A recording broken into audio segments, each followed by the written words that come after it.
The main hall of the Galactic Nexus station stretched higher than any building Min had ever seen on Earth. Hundreds of alien species filled the space, their voices creating a noise that made his ears ring.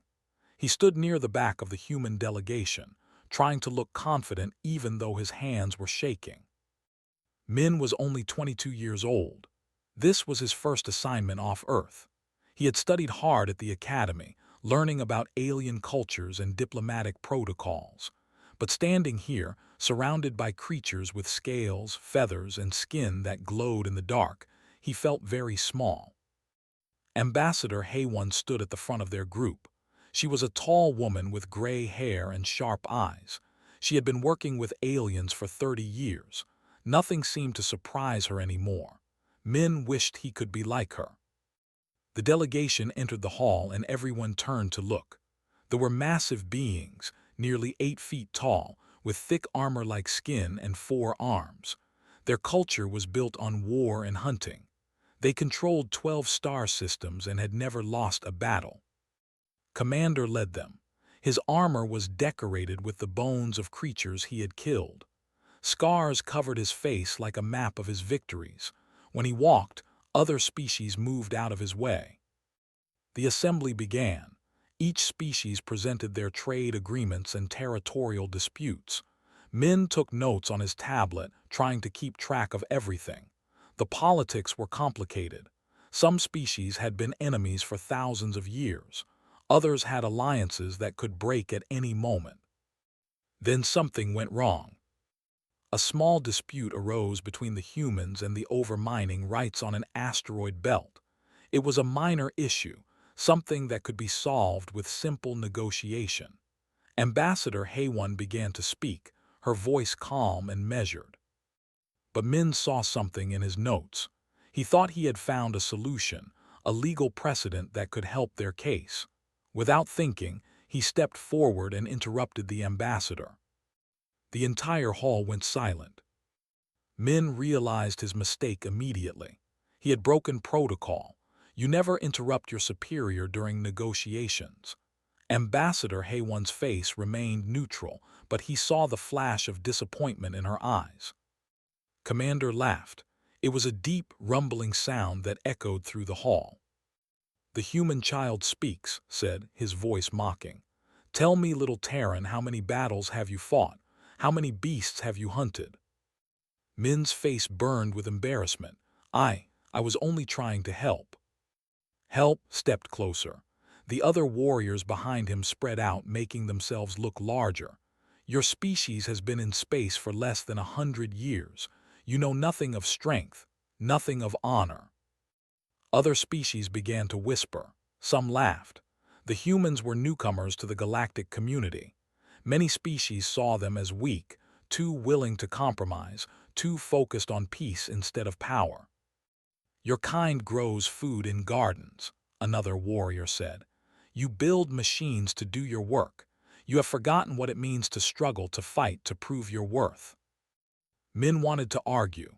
He wanted to tell them about humanity's history, about the wars and challenges his species had overcome. But the words stuck in his throat. In this hall, surrounded by species that could tear apart starships with their bare hands, his words seemed meaningless. Ambassador HFY tried to regain control. "Commander, perhaps we could discuss this matter privately." "No," interrupted. "Your assistant has made this public. Let it remain public." He turned back to Min. "In culture, when someone questions your strength, there is only one response: the trial of worth." The hall erupted in excited chatter. Everyone knew what the trial meant. "I challenge this human to hunt on 7, announced. 3 days. Survive the moon and bring back a trophy from then perhaps we will take your species seriously." Ambassador HFY stepped forward quickly. "That is unnecessary. My assistant made a simple mistake." "Are all humans cowards?" asked loudly. "Or just this one?" The insult hit Min like a physical blow. He thought about his family back on Earth, watching this broadcast. He thought about every human who had worked hard to earn respect among the stars. Because of his mistake, he had made them all look weak. I accept, Min said. No, Haywan said sharply. Min, you don't understand what you are agreeing to. But it was too late. Commander smiled, showing teeth that looked like they could bite through steel. Good. We leave in 3 hours. Bring whatever supplies you think will save you, human. You will need them.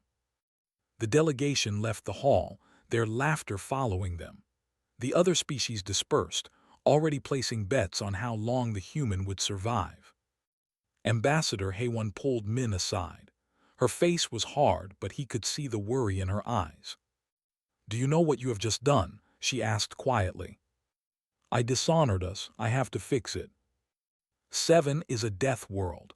They send their young warriors there to prove themselves. Many die. Thee is one of the most dangerous predators in this sector. She grabbed his shoulders. Min, your pride is not worth your life. It is not just my pride, he said. Everyone saw. If I refuse now, they will never respect humans. We will always be the weak ones, the species that runs away. Haywan looked at him for a long moment. Then she sighed. You sound like I did when I was young, stubborn and idealistic. She released him. Very well, come with me. If you are going to do this foolish thing, I will make sure you have the best equipment we can provide. As they walked through the station's corridors, Min felt the weight of what he had done settle on his shoulders. He had 3 hours to prepare for a trial that had killed experienced warriors. 3 hours to learn how to survive on an alien world. He tried not to think about the fact that he had never hunted anything in his life. He had grown up in Seoul, in a city of millions. The most dangerous thing he had faced was rush hour traffic. But he had made his choice. In 3 hours, he would board a ship and travel to 7. He would either prove himself or die trying. The galaxy was watching. The drop pod hit the surface of 7 with a crash that rattled Min's bones. The door hissed open, and immediately he felt the heat. It was like stepping into an oven. The air was thick and tasted like metal. Min stumbled out onto dark purple sand. The sky above was a deep orange, with 3 small suns creating harsh shadows in every direction. Rock formations jutted up like broken teeth. In the distance, he could see what looked like a forest, but the trees were black and twisted. 5 warriors had landed near him. Their pods were bigger and better equipped. They emerged wearing light armor and carrying weapons that looked like they could cut through stone. When they saw Min, they laughed. Look at the human, one of them said, already sweating. Min was sweating. The temperature had to be over 40 degrees Celsius. His jumpsuit was already soaking wet. The survival pack on his back felt heavy, even though it only contained basic supplies. Water, a knife, a small medical kit, and a portable shelter. Ambassador Haywan had tried to give him more, but the rules of the trial were clear. Minimal equipment only. 3 days, human, the largest said. His name was, and he seemed to be the leader. Survive 3 days and bring back proof you killed the creature's nest in the deep canyons, 2 days walk from here. He pointed with one of his 4 arms. Of course, most never make it that far. What kills them? Min asked, trying to keep his voice steady. Everything, another answered. The heat during the day, the cold at night, the storms that rain acid, the ground predators, the air predators, and if you are very unlucky, the itself, he grinned. Good luck, soft skin.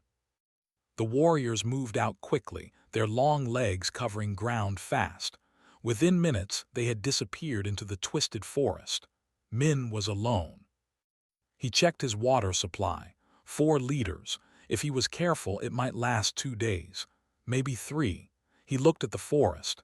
Every instinct told him not to go in there, but staying in the open would cook him alive. Min started walking. The forest was worse than he had imagined.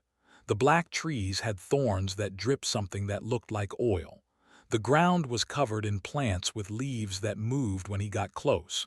He stepped carefully, remembering his survival training. Watch where you put your feet. Look up frequently. Listen for anything unusual. Everything was unusual. Strange sounds came from deeper in the forest. howls and clicking noises. Once he saw something moving through the trees above him, something with too many legs and eyes that glowed red. It watched him but did not attack. Min kept moving. By the time the first sun set, his water was half gone and his feet were covered in blisters. The temperature dropped rapidly. Within an hour, it went from burning hot to freezing cold. Min set up his small shelter between two rocks and climbed inside. He ate one of his ration bars and tried to sleep. But sleep would not come. Every sound made him jump. Something large walked past his shelter during the night. He could hear its breathing, deep and wet. It sniffed at his shelter but moved on. The second day was harder. The heat came back with a vengeance. Min's lips cracked and bled. His head pounded. He knew he was getting dehydrated, but he could not risk drinking more water. He still had 2 more days. Then he saw the cave. It was hidden behind a rock fall, barely visible. Something about it seemed wrong, too perfect, too convenient, but Min was desperate for shade. He climbed inside. The cave was cooler, much cooler. Relief flooded through him. Then he heard a voice. "You should not be here." Min spun around, his knife in his hand. A figure emerged from the shadows deeper in the cave. It was human. She was a woman, maybe in her 30s, wearing clothes made from animal skins. Her hair was long and tangled. Her skin was tanned dark from the harsh suns, but her eyes were sharp and intelligent. "Who are you?" Min asked. "My name is Na," she said. "I crashed here 4 years ago. My ship was damaged during a trade run. By the time anyone could come rescue me, I had learned to survive." She looked at him carefully. "You are doing the trial." "How did you know?" "Because only fools and warriors come to 7 on purpose. You do not look like a warrior." She smiled slightly. "No offense." "None taken." Min lowered his knife. "Can you help me?" Na considered this. "The trial is supposed to be done alone, but I have seen too many die on this moon. Young, full of pride, thinking their strength will save them. It never does." She gestured for him to sit. "What do you know about the—" "That it is dangerous, that I need to kill one." "Wrong," Na said. "You do not need to kill one. You need to bring back a trophy, a claw, a tooth, proof that you faced one. They assume you must kill it to get the trophy, but they never said that explicitly." Min thought about this. She was right. The rules said bring back a trophy, not bring back a corpse. "How do I get a trophy without fighting?" "That is the hard part," Na admitted. "But it is possible. I have seen it done." She handed him a water container made from some kind of bladder. "Drink. You need to stay hydrated. I will teach you how to find water here, how to move without being seen, how to read the signs." "Why help me?" Na looked away. "Because I was like you once, young and trying to prove something. I made mistakes that cost people their lives. If I can stop you from making the same mistakes, maybe it means something." For the next few hours, Na taught him. She showed him which plants stored water in their roots, how to recognize the tracks of different predators, the signs that a storm was coming. She told him about the ghost of. "Some say he is a legend," Na explained. "Others swear he is real, a hunter who was exiled here many years ago. They say he watches the trials, that he judges whether those who come here are worthy." "Worthy of what?" "That depends on who you ask." Na stood. "You should rest now, real rest. I will keep watch. Tomorrow we move toward the deep canyons." Min asked. "I will guide you part of the way. After that, you are on your own. I cannot be seen helping you directly, or they will declare the trial invalid." Min wanted to argue, wanted to say he could do it alone, but he was too tired, too grateful. He lay down on the cool stone and closed his eyes. For the first time since arriving on 7, he slept. When he woke, Na was cooking something over a small fire. It smelled terrible but tasted better than his ration bars. They ate in silence, then packed their supplies. As they left the cave, Min noticed something. Marks on the rocks near the entrance. They looked deliberate, almost like symbols. "What are those?" he asked. Na looked at them and frowned. "I do not know, they were not there yesterday." She touched one of the marks. "Someone is watching us." They moved into the forest, following game trails that only Na could see. Min tried to remember everything she taught him: how to step quietly, how to smell the air for danger, how to read the land. Somewhere ahead the waited, and somewhere else the ghost watched. The trial had truly begun. The deep canyons appeared on the horizon like a wound in the earth. Massive walls of rock stretched upward, their sides stained red and black. The air around them shimmered with heat. Even from a distance, Min could hear strange echoes coming from inside. Na stopped at the edge of the canyon lands. "This is where I leave you," she said. "The nest in the deepest parts. Follow the canyons downward. Look for caves with claw marks. That is where they sleep during the day." "What do they look like?" Min asked. "Like nightmares," Na said simply. "They are six-legged with armor plates covering their backs. Their claws can cut through steel. They have 3 eyes, and all of them can see in the dark better than you can see in daylight." She handed him a piece of cloth soaked in some kind of oil. "Rub this on your skin. It masks your scent. It will not make you invisible, but it might buy you a few extra seconds." Min took the cloth. "Thank you for everything." Na nodded. "If you survive, look me up when you get back to civilization. I have a list of people who owe me money." She smiled, but it did not reach her eyes. "Be careful, Min. They are not the only danger here. Trust your instincts." She disappeared back into the twisted forest, leaving Min alone at the canyon's edge. He took a deep breath and started down. The canyon walls provided shade, which was a relief, but they also trapped the heat, making the air thick and hard to breathe. Min moved slowly, checking every step. The ground was loose rock that could give way at any moment. One wrong move and he would fall hundreds of feet. As he descended, he began to see signs of the deep gouges in the rock walls, piles of bones, picked clean, a smell like rotting meat mixed with something chemical that made his eyes water. Then he heard voices. Min pressed himself against the canyon wall and moved forward carefully. Around a bend, he saw 3 of the warriors. They were arguing. "We should turn back," one of them was saying. "2 of our brothers are dead. This is cursed." "We die or we bring back the trophy," growled. "Those are our only options. There is no turning back." "The human brought this curse," the third said. "His name was Young and he looked nervous. We should have killed him on the first day." "We still can," said. "After we get our trophies, let him find the first. Let it weaken itself on him. Then we kill it and take what we need." They were planning to use him as bait. Min felt anger rise in his chest, but he pushed it down. Getting angry would not help. He needed to think. He continued past them, taking a different path deeper into the canyon. The air grew cooler as he descended. The light from above barely reached this far down. Min activated the small light on his suit, creating a weak beam that pushed back the darkness. That was when he saw the first body. A warrior torn apart. The armor had been ripped open like paper. Claw marks covered the rocks around the body, but something was strange. The blood was fresh. This had happened recently, maybe within the last few hours. Min's light swept across the canyon floor and found the second body. Another. This one had been dragged into a crevice. Only the legs were visible. 2 dead. That meant 5 had entered the trial and now only 3 remained. The odds were getting worse. He heard a sound behind him, scraping, like claws on stone. Min turned slowly. At first he saw nothing, then movement, something large detaching from the canyon wall where it had been perfectly camouflaged. It was bigger than he had imagined. Each leg was as thick as his torso.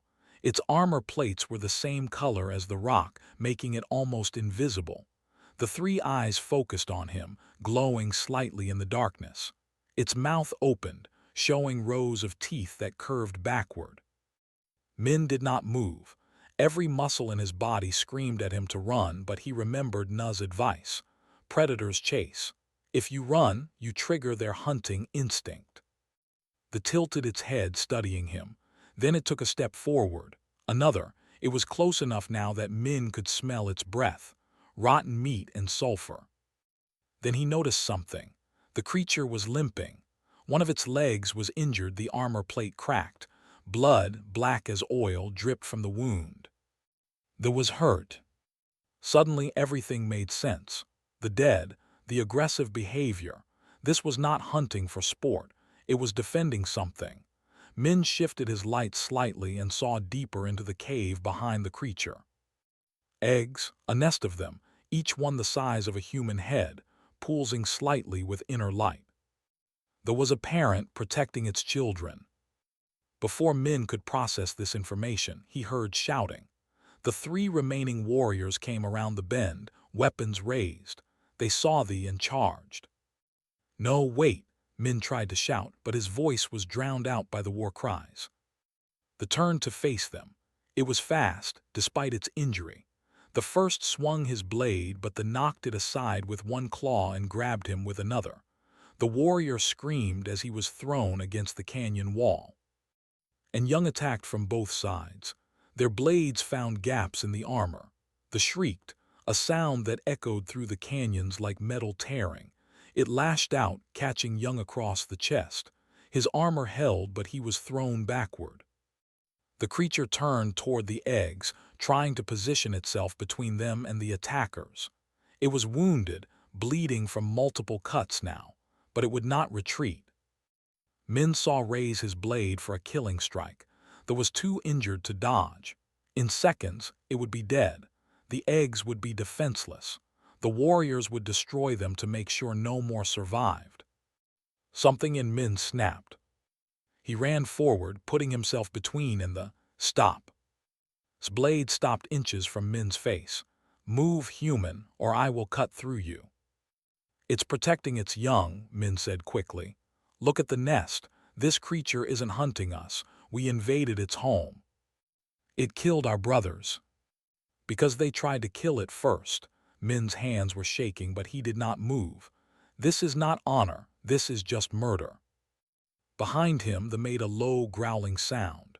He could feel its hot breath on his neck.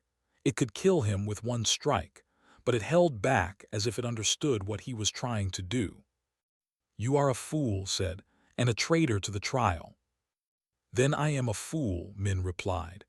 But I will not let you kill a parent defending its children, not for honor, not for glory, not for anything. The canyon fell silent except for the heavy breathing of the wounded.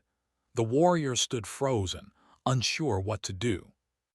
Then a new voice echoed from above, deep, ancient, powerful. Well-spoken, young Terran. Everyone looked up. A figure stood at the canyon rim, silhouetted against the orange sky. Even from this distance, Min could see the figure was massive, larger than any he had seen. The ghost had arrived. The figure descended the canyon wall with impossible grace. Each movement was precise, controlled. No wasted energy. As he came closer, the light revealed more details. He was but different from any Min had seen. His armor was old, covered in marks from countless battles. His 4 arms were from shoulder to claw, but his eyes were what caught Min's attention. They held wisdom and sadness in equal measure. Thor whispered. The word sounded like a prayer and a curse at the same time. The legendary warrior reached the canyon floor and straightened to his full height. He stood at least 9 feet tall. The air around him seemed to vibrate with contained power. You know my name, Thor said. His voice was like grinding stone. Good, then you know I do not tolerate fools. His gaze swept over the warriors, then settled on Min. Explain yourself, Terran. Why do you protect this creature? Min's throat was dry, but he forced himself to speak. Because killing it serves no purpose except pride. It is wounded and defending its young. There is no honor in this fight. Honor, spat. You speak of honor, you who have never fought, never hunted, never proven yourself. Silence, Thor said quietly. The single word hit like a physical force, stumbled backward. I have watched this trial from the beginning. I have seen how each of you conducted yourselves." He turned to the warriors. "You hunted in packs. You destroyed water sources to weaken your competitors. You planned to use the Terran as bait, then claim his kill as your own." His eyes glowed with anger. "You shame our ancestors with your cowardice." "We followed the rules," Young began. "The rules are not everything," Thor interrupted. "The trial of worth is not just about survival. It is about discovering what kind of warrior you truly are, whether you fight for glory or for purpose, whether you take life needlessly or respect the balance of nature." He walked past them to the wounded. The creature growled, but Thor showed no fear. He examined its injuries with the careful touch of someone who understood pain. "This has lived on 7 for 12 years, Thor said. "I have watched it grow from a hatchling. It has survived acid storms, rival predators, and food shortages. It earned the right to reproduce, to continue its species." He looked at, "What have you earned?" The warrior had no answer. Thor turned to Min. "You entered these canyons knowing you could die. You faced a predator that has killed experienced warriors, yet you chose mercy over violence. Why?" Min thought about his answer carefully. "Because on Earth, we learned something. Strength without wisdom leads to destruction. My species almost destroyed itself many times because we could not see beyond our own pride. We survived not by being the strongest, but by learning when to fight and when to protect." Weakness muttered. "Is it?" Thor asked. "Tell me, warrior, why was I exiled from our—" Shifted uncomfortably. "The histories say you refused a direct order. You would not complete a hunt." "Correct. I was ordered to kill the last breeding pair of Thrax beasts on our colony world. They were considered dangerous, a threat to expansion." Thor's face hardened with memory. "I refused. I saw what you see now, parents protecting their nest. I saw the future, where our children would grow up never knowing the Thrax beasts existed because we wiped them out for convenience." "You betrayed your people," Young said. "I saved them from themselves," Thor corrected. 30 years I have lived here, watching young warriors throw their lives away for pride, watching species go extinct because we valued glory over balance." He looked at each of them. "Today, I saw something different. A human, weak by our standards, choosing the harder path, standing against his own survival instinct to protect life." He walked to a rock formation near the cave entrance. Min had not noticed before, but the rocks were carved. Ancient symbols covered every surface. Pictures of hunters and prey, stars and moons, stories written in stone. "This moon was once inhabited," Thor explained. "A species called the lived here 10,000 years ago. They understood what we have forgotten. They carved their wisdom into these rocks." He traced one symbol. "This one means a true hunter knows when not to kill." Thor pulled something from his belt, a blade curved and dark. The handle was wrapped in worn leather. The edge gleamed even in the dim light. "This was my first kill," he said. "A blade made from a claw. I took it from a creature I killed when I was young and foolish. I thought I was proving my strength." He looked at the blade with something like regret. "I did not know that creature had young. They starved without their parent. I found their bodies weeks later." He turned to Min and held out the blade. "I have carried this for 60 years to remember that lesson. Now I pass it to you, Terran. Not because you killed but because you chose not to." Min stared at the blade. "I cannot accept this. I have done nothing to earn it." "You have done everything," Thor said. "You came to a hostile world. You survived when others with more strength did not. You showed mercy when violence was easier. You stood alone against those who would kill without thought." He pressed the blade into Min's hands. "In my culture, this is the highest honor. To pass your first trophy to another is to name them brother." The word echoed through the canyon. "Brother" made a sound of protest, but Thor silenced him with a look.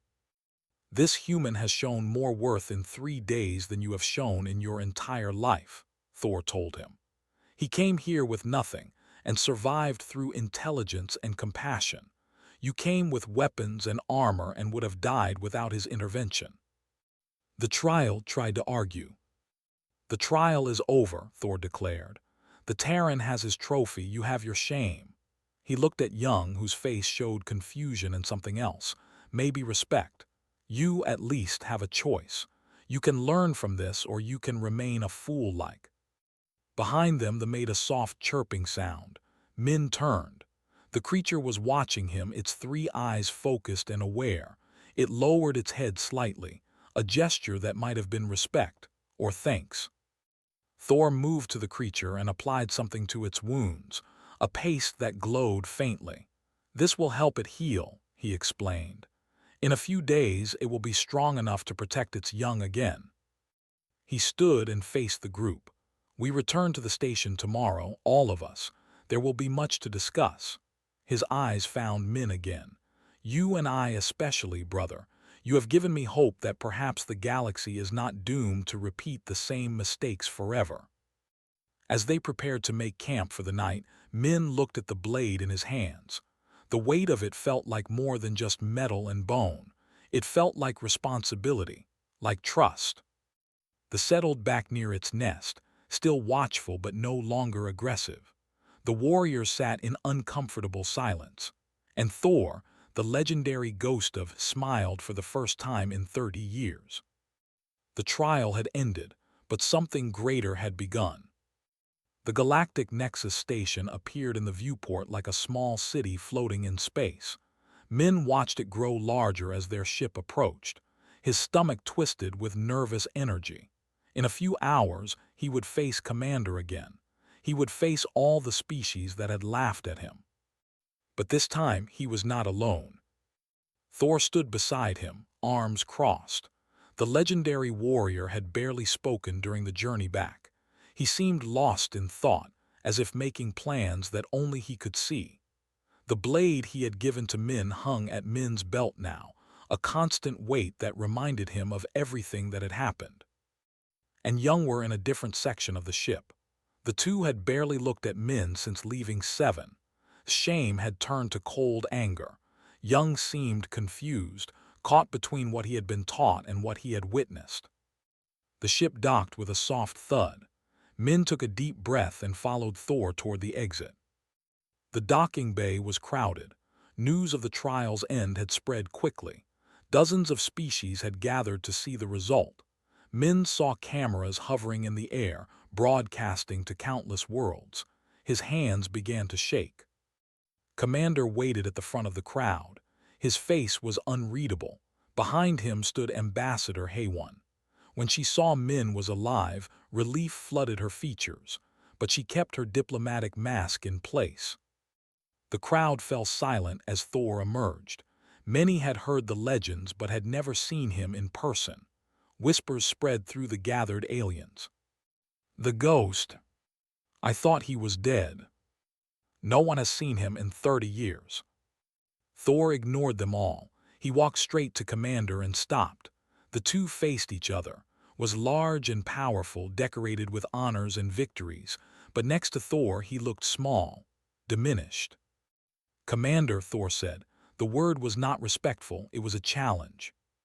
Thor replied carefully, "We heard you were on Seven. We did not expect you to intervene in the trial." "I intervene when I see dishonor," Thor said, "and I saw much dishonor." He gestured to Min. "This human completed the trial. He survived 3 days. He faced and returned with a trophy." Min pulled the blade from his belt and held it up. The cameras zoomed in. Gasps echoed through the crowd. Everyone recognized what it was. A claw blade was rare, but one carried by Thor for 60 years was legendary. "That is not the human's trophy," said. "That is yours." "It was mine," Thor agreed. "Now it is his. I gave it to him freely, because he earned something more valuable than a dead monster. He earned respect." His face darkened. "You cannot simply give him a trophy. The trial requires." "The trial requires proof of worth," Thor interrupted. "I have given my judgment. This human showed more worth than any I have seen in decades. He showed mercy, wisdom, courage to stand against violence when violence was the easy path. He turned to address the crowd. His voice carried across the bay, powerful and clear. I have lived on Seven for 30 years. I have watched hundreds of young warriors take the trial. I have watched them kill needlessly, take pride in destruction, prove their strength by ending life that deserved to continue. He paused. This human did something different. When faced with a wounded parent defending its young, he chose protection over glory. He risked his life to prevent needless death. Thor reached into his armor and pulled out a small device, a recording unit. He activated it and a holographic image appeared above the crowd. The image showed the canyon. It showed Min standing between it showed his words, his defense of the creature. The crowd watched in silence. When the recording ended, many of the aliens were looking at Min differently. The mockery in their eyes had been replaced with something else: curiosity, thoughtfulness, maybe even respect. This is the human way, Thor continued. They came late to the stars, yes. They are physically weaker than many species, yes. But they carry something we have lost. They understand that true strength is knowing when not to use power, that the greatest victory is the one that preserves life rather than takes it. He turned back to, "You challenged this human to prove his worth. He has done so. Now I make a challenge to you, Commander. I return to society, and I sponsor this human for induction into the Circle of Hunters." The crowd erupted. The Circle of Hunters was the highest honor in culture. Only the greatest warriors could enter. No none had ever been considered. It was unthinkable. His face went through several emotions: shock, anger, confusion. "You cannot be serious." "I am completely serious," Thor said. "The Circle accepts warriors of worth. This human has shown worth beyond question. He survived Seven. He faced death and chose mercy. He stood alone against multiple opponents. These are the qualities we claim to value." "He is not." "Neither was of Prime," Thor replied. "Yet we inducted him 200 years ago after he saved a colony from destruction. The precedent exists." Commander looked around, seeking support. But the other in the crowd were silent. Many looked uncomfortable. Some nodded slowly, seeing the logic. Ambassador Hayone stepped forward. "If I may speak," she said diplomatically, "the human delegation accepts this honor with gratitude. Min has represented our species with courage and integrity. Whatever the outcome of this proposal, we are proud of what he has accomplished." Min felt warmth in his chest. Hayone had been angry with him for accepting the trial, but now she stood beside him, supporting him publicly. Young suddenly stepped forward from the crowd. "I support the induction," he said. All eyes turned to him. He looked nervous but determined. "I was there. I saw what the human did. He could have let us he could have taken the glory for himself. Instead, he risked everything to do what was right." He looked at Thor. "If this is what it means to be a true warrior, then I have been wrong about everything." Glared at Young but said nothing. His silence was damning. Thor smiled. "It seems there is hope for your generation after all." He returned his attention to, "The motion is made. The Circle will vote. But know this, Commander. Whether they accept him or not, I name this human as brother. I will train him in our ways. I will teach him our history. And I will ensure the galaxy knows that humanity possesses something we desperately need." "What is that?" someone in the crowd called out. "The wisdom to evolve beyond violence," Thor answered. "We have conquered worlds through strength, but strength alone cannot build a lasting civilization. These humans understand balance. They have fought terrible wars and learned from them. They have faced extinction and chose cooperation over domination." He placed one massive hand on Min's shoulder. "They are not weak. They are what we must become to survive the next 1,000 years." The crowd erupted in discussion, species arguing with each other about the implications. Some agreed with Thor. Others rejected the idea that humans could teach them anything. But the mockery was gone. The laughter had stopped. When aliens looked at Min now, They saw not a foolish child, but a representative of a species that might be more advanced than anyone had realized. Commander stood silent for a long moment. Finally, he spoke. The Circle will convene in 3 days to hear the proposal. Until then, I declare the trial complete. The human has satisfied the requirements. He looked directly at Min. You have surprised me, Terran. That does not happen often. It was not an apology, but it was acknowledgement. As the crowd dispersed, HFY approached Min. She did not say anything at first. Then she pulled him into a brief embrace. You gave me a heart attack, she whispered, but you also made me very proud. I am sorry for the trouble, Min said. Do not be, HFY replied. You did what I should have done 30 years ago. You refused to accept that humans were inferior, she smiled. The galaxy will not forget this. Later, Min stood alone on an observation deck watching the stars. He thought about everything that had happened. The humiliation, the trial, the in its nest, Thor's words. Brother. Footsteps approached. Thor joined him at the window. What happens now? Min asked. Now we wait for the Circle's decision. But regardless of their vote, you have already won something more important. Thor gestured to the station around them. You have planted a seed of change. Other species will look at humanity differently. Some will respect you. Others will fear you. But none will dismiss you as weak again. I did not do it for glory, Min said quietly. I know, Thor replied. That is precisely why it worked. He looked at the stars. I have been alone for a long time, exiled, forgotten. But today I feel hope. If one human can choose mercy over violence, perhaps there is a future for all of us. They stood in comfortable silence, 2 warriors from different worlds, bound by a choice made in a canyon on a hostile moon. The galaxy was changing, slowly, one act of compassion at a time. And humanity had just announced itself not through force, but through the courage to protect life. The stars seemed brighter somehow.